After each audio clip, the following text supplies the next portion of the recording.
महाराज का स्वभाव था शीशा देखना। भरी सभा में शीशा देख रहे थे। किसी सचिव ने टोक दिया, महाराज ये मर्यादा की राजसभा है, भरी सभा में शीशा देख रहे हो, अटपटा नहीं लग रहा है? भरी सभा में शीशा देख रहे हैं। मर्यादा पुरुषोत्तम यहां विराजमान होंगे और भरी सभा में आप शीशा देख रहे हैं। बड़ी सुंदर बात महाराज ने कही है, देखो भाई हम भरी सभा में शीशा देख रहे हैं, आपको अटपटा लग रहा है, लेकिन शीशा सबको देखना चाहिए। शीशा सबको देखना चाहिए। क्यों? शीशा माने क्या होता है? दर्पण। शीशा शीशा इसलिए सबको देखना चाहिए बंधुओं माताओं, क्योंकि शीशा ही व्यक्ति का गुरु होता है और शीशा ही व्यक्ति का दुश्मन होता है। शीशा ही व्यक्ति का गुरु होता है, शीशा ही व्यक्ति का दुश्मन होता है। आप स्वयं से शीशा देखोगे तो गुरु का काम करेगा, और वही शीशा कोई दूसरा दिखलाएगा तो दुश्मन का काम करेगा। और सरल कर देता हूं, आप घर से तैयार होके निकले, शीशे के सामने खड़े हुए तो शीशा बता देगा कमीज की बटन तो ठीक कर लो, ऊपर नीचे बंद है, ठीक करो। और नहीं ठीक किए तो चौराहे पे पहुंचोगे तो लोग हंसेंगे। दाढ़ी बना के निकले, शीशा नहीं देखे ध्यान से, मूंछ ऊपर नीचे हो गई तो, और देखेंगे तो ठीक कर लेंगे। शीशा देखने का अर्थ क्या है? आत्मावलोकन, आत्मचिंतन, आत्ममंथन, आत्मदर्शन, आत्मसंवाद। हम अपना आकलन स्वयं करें, हम अपने परीक्षक स्वयं बने, हम अपने न्यायाधीश स्वयं बने। आत्मचिंतन, आत्मदर्शन, आत्ममंथन, आत्ममूल्यांकन, आत्मसंवाद, ये शीशा देखने का अर्थ है। और आप शीशा देखे नहीं और चौराहे पर किसी ने आपसे कह दिया अपना मुंह तो देख ले शीशे में, तो क्या करोगे? शीशा भी तोड़ोगे, बोलने वाले का मुंह भी फोड़ोगे। शीशा दिखाएगा तू हमको? यदि खुद नहीं देखोगे तो दूसरा दिखलाएगा। भाई शीशा देखने का अर्थ है हम अपने बारे में 1000 बार विचार कर ले। और देखो, एक तो जो घर में शीशा है उसमें तो देखो ही, एक शीशा ने परमात्मा ने हम सबको दिया है। एक शीशा परमात्मा ने हमारे भीतर इनबिल्ड है। वो क्या? तोरा माना दर्पण कहलाए, तोरा माना दर्पण कहलाए, तोरा माना। मन ही शीशा है भैया।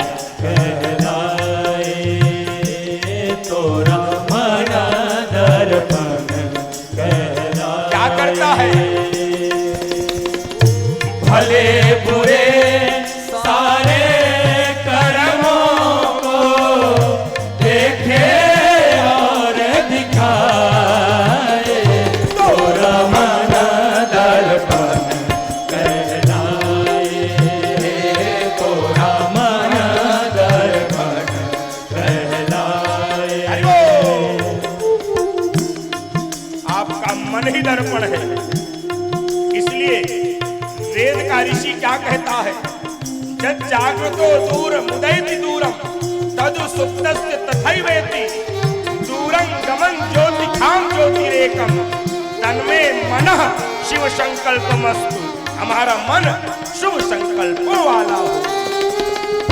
मन ही देवता, मन ही ईश्वर, मन से बड़ा न को। मन ही देवता, मन ही ईश्वर, मन से बड़ा न को। मन उजियारा जब जब फैले, जग उजियारा हो। उजियारा जब जब फैले, जग उजियारा हो। इस उजले दर्पण पर प्राणी धूल न जा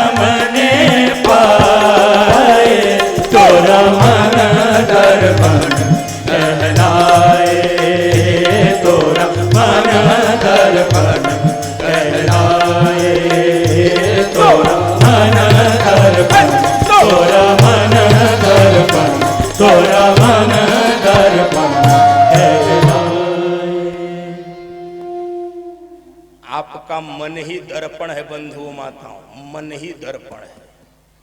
इसलिए मन की आवाज सुननी चाहिए। वेद का ऋषि कहता है मन हमारा शुभ संकल्पों वाला हो, शिव संकल्पों वाला हो, तन में मन शिव संकल्प मस्तु। भैया शीशा सबको देखना चाहिए, सबको देखना चाहिए।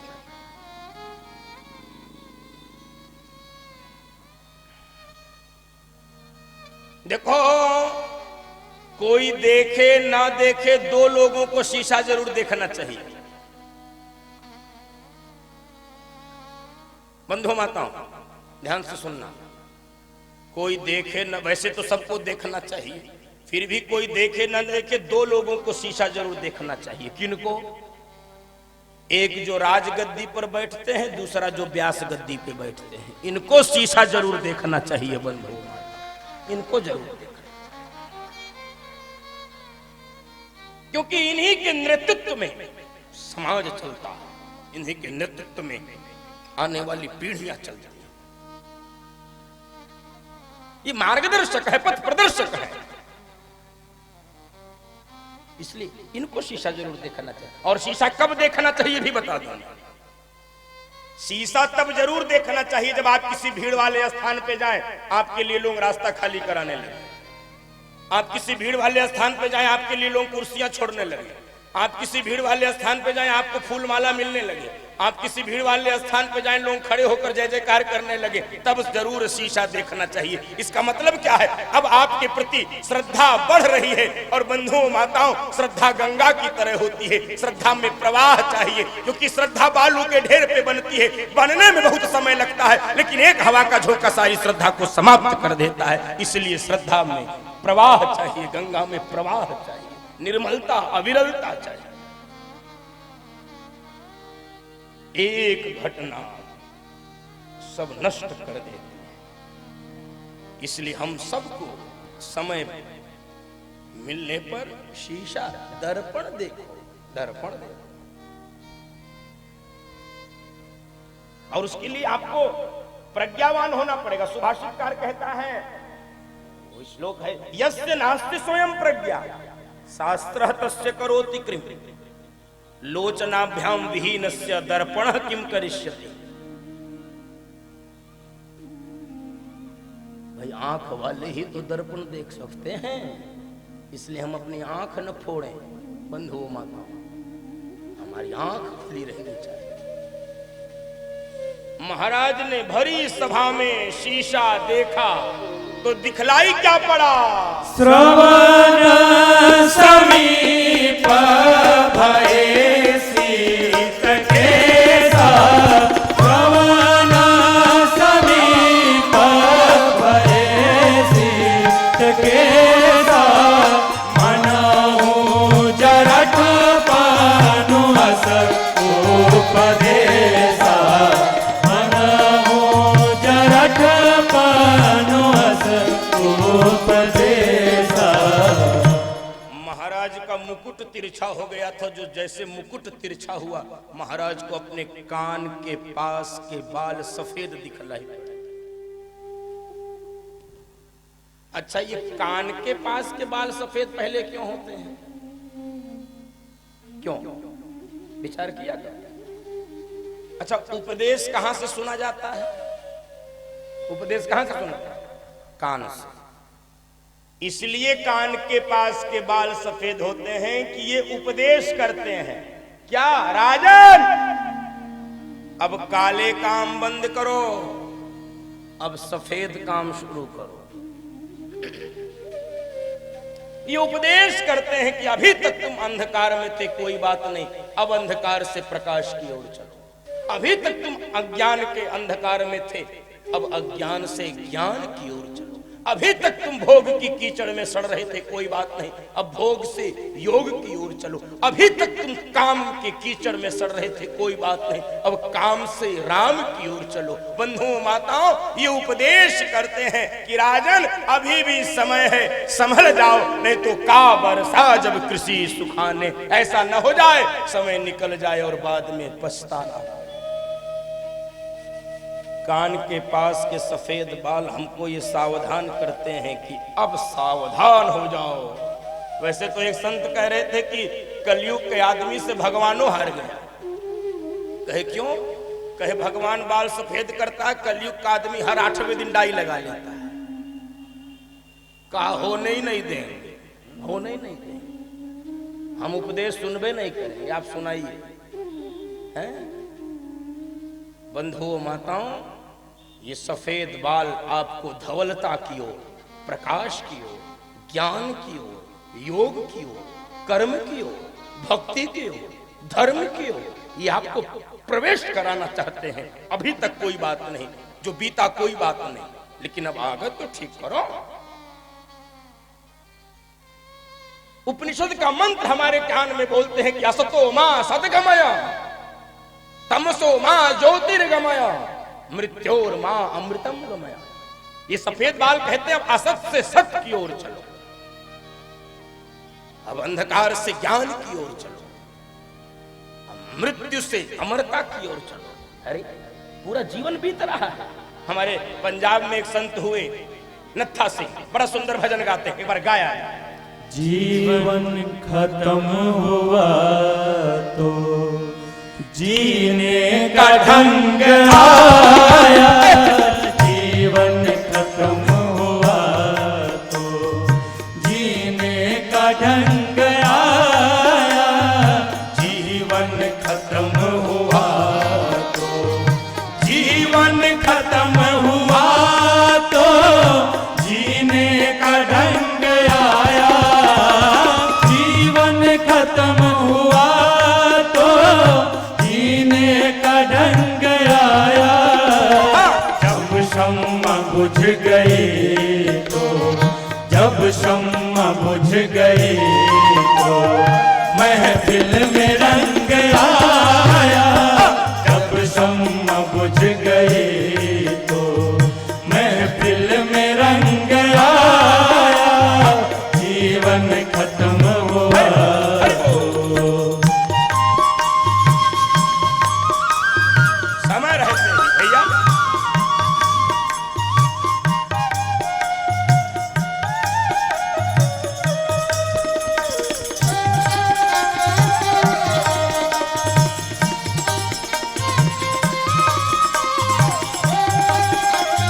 अब देखो, अब आपको हम एक सत्य घटना सुना दें, और मेरे जीवन में घटी घटना, कि कहीं पढ़ सुन के नहीं बता रहा।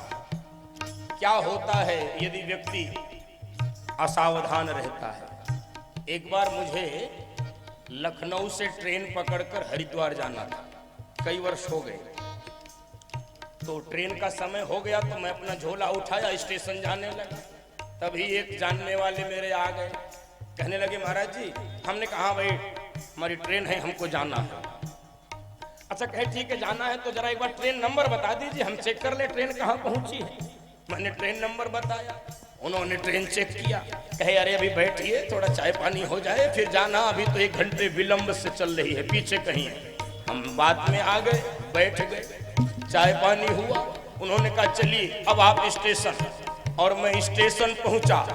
बंधु माताओं, अपनी गाड़ी जिस प्लेटफॉर्म पे आनी थी उस प्लेटफॉर्म पे पहुंचा, और पहुंचने के बाद घटना क्या हुई, गाड़ी निकल गई तो घर से चला मुसाफिर, गाड़ी निकल गई तो घर से चला मुसाफिर, गाड़ी निकल गई तो घर से चला मुसाफिर, गाड़ी निकल गई तो घर से चला मुसाफिर।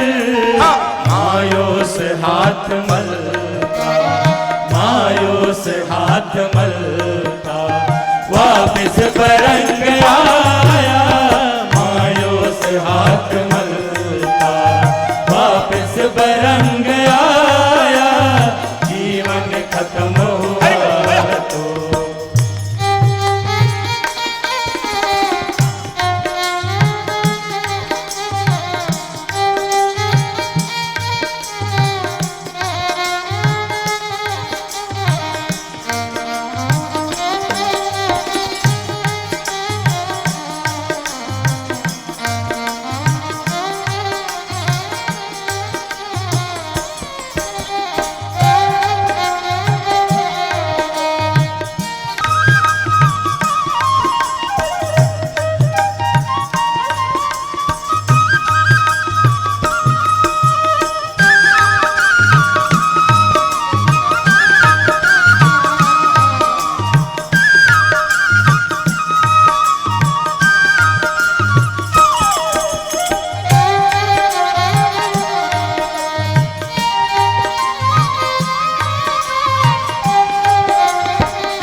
माताओं,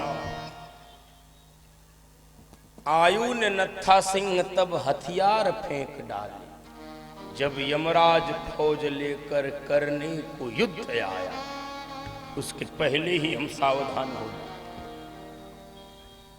महाराज ने भरी सभा में शीशा देखा, मुकुट तिरछा हो गया, सफेद बाल दिखा।